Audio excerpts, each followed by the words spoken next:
E aí, pessoal, estamos de volta dessa vez para falar sobre algumas aplicações envolvendo isolantes térmicos. Nós temos que lembrar que nos vídeos anteriores nós estudamos que na natureza não existe um isolante térmico perfeito, que na verdade todo material ele é capaz de conduzir calor. Porém, aqueles materiais que têm uma facilidade em conduzir esse calor, em conduzir essa energia térmica, nós chamamos de condutores térmicos. E aqueles materiais que não têm facilidade em conduzir calor, em transferir essa energia térmica, nós chamamos de isolantes, tá bom? Então aqui nós vamos ver algumas aplicações dos isolantes térmicos. Galera, uma coisa que eu peço a vocês, não decorem aplicações. Entendam a essência da física, a partir dessa essência você vai aplicando a mesma teoria física em qualquer aplicação envolvendo esse conteúdo, tá bom? Então vamos lá. A primeira aplicação que nós vamos ter aqui vai ser o cobertor, o casaco de lã. É muito comum quando a gente está em um ambiente com a temperatura baixa, por exemplo, eu estou em uma sala com a temperatura de 18 graus Celsius. Meu corpo está com a temperatura média de 36 graus Celsius. Então, meu corpo está com a temperatura mais elevada do que a da sala. Então, o que vai acontecer de forma espontânea é que o meu corpo, como está com a temperatura mais elevada, eu vou perder energia térmica para o ambiente. Quando eu estou perdendo energia térmica para o ambiente, isso vai acabar causando uma sensação térmica de frio. Aí o que é que a gente faz? A gente pega um casaco, pega um cobertor de lã e se enrola e veste esse casaco.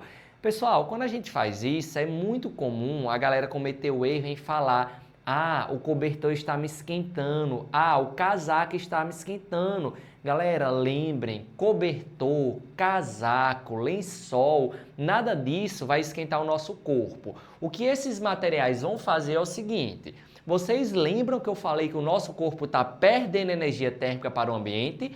Então, o que o cobertor e o casaco faz é funcionar como uma barreira térmica. Meu corpo ele vai continuar perdendo energia térmica para o ambiente, porém, dessa vez, quando a energia térmica começar a sair do meu corpo, ele vai encontrar uma barreira e essa barreira vai ser exatamente o meu cobertor, o meu casaco, que não são bons condutores de calor. Então, ele vai acabar dificultando com que essa energia térmica acabe saindo para o ambiente.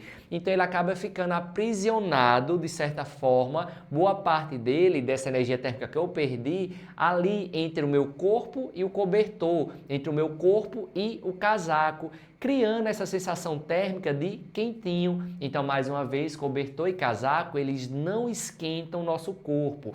O que eles fazem é evitar, é dificultar que o nosso corpo perca essa energia térmica para o ambiente, tá bom? Ele funciona como uma barreira, tranquilo?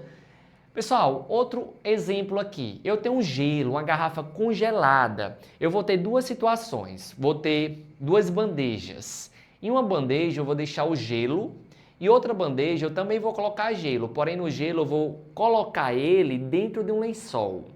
O que é que vai acontecer dentro de um cobertor?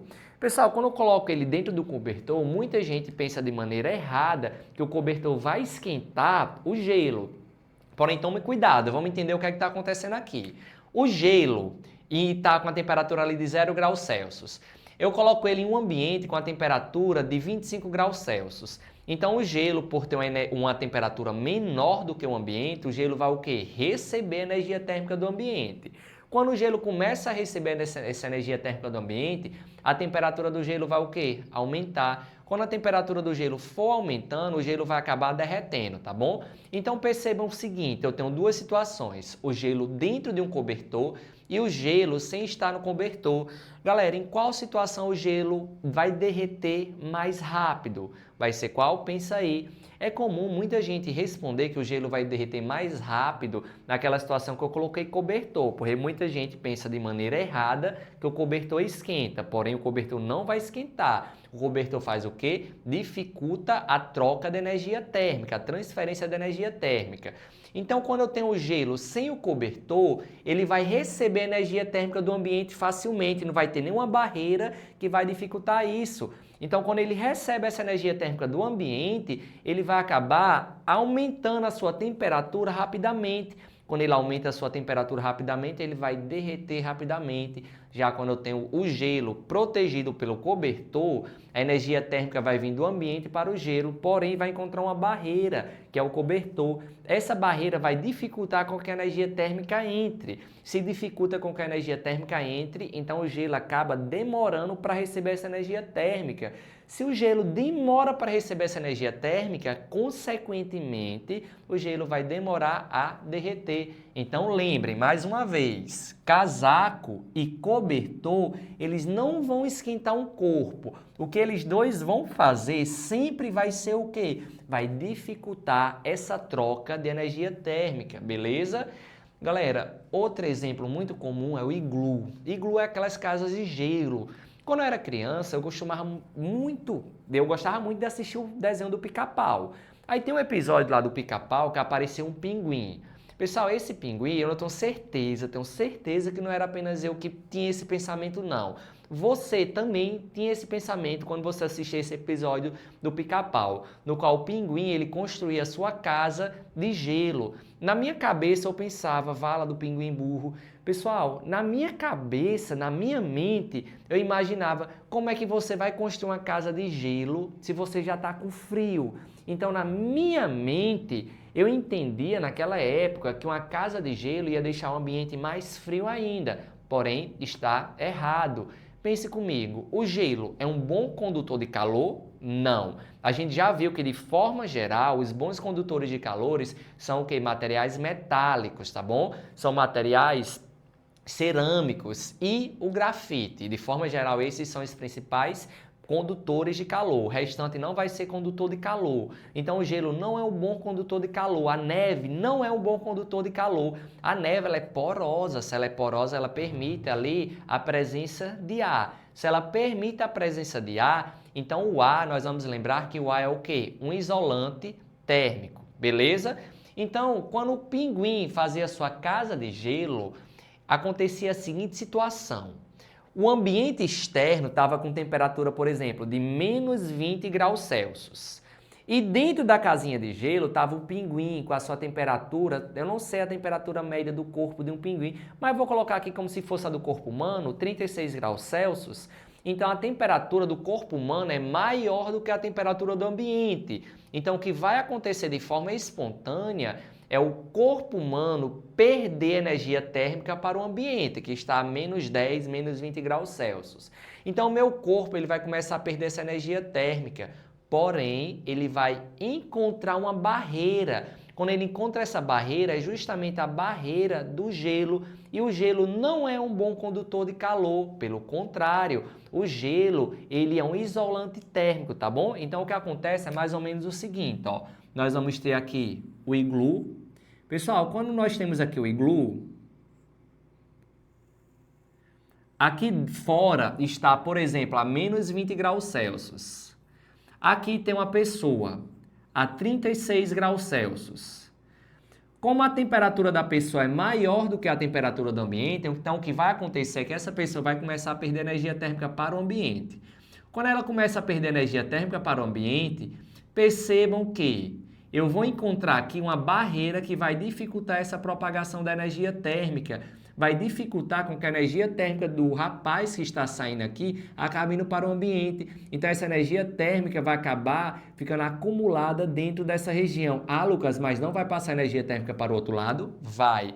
Lembre, o gelo ele apenas dificulta essa troca de calor, porém, ele não é um isolante perfeito, então a energia térmica vai acabar saindo. É por isso que é interessante ter uma outra fonte de calor aqui, tipo uma fogueira, para ajudar a esquentar o ambiente. Beleza? Então entenderam o porquê que o iglu é uma casa, é um material feito de gelo e ele é importante lá em regiões frias, porque o gelo ele não é o quê? Um bom condutor de calor. O gelo dificulta que eu acabe perdendo calor para o ambiente, tá bom?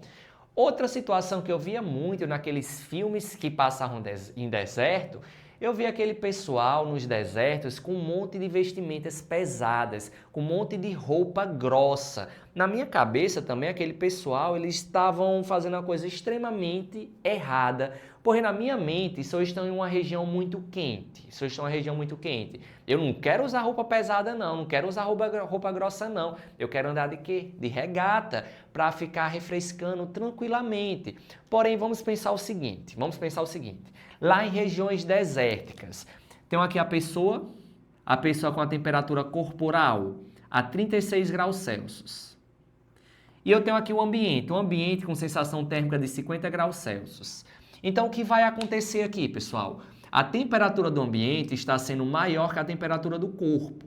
O que vai acontecer se eu tenho temperaturas diferentes, então vai ocorrer uma transferência de energia térmica, sempre do corpo de maior temperatura para o de menor temperatura. Então, ó, a pessoa lá no deserto vai começar a receber muita energia térmica do ambiente. Então, ela vai ficar com a sensação térmica de quente muito grande, tá bom?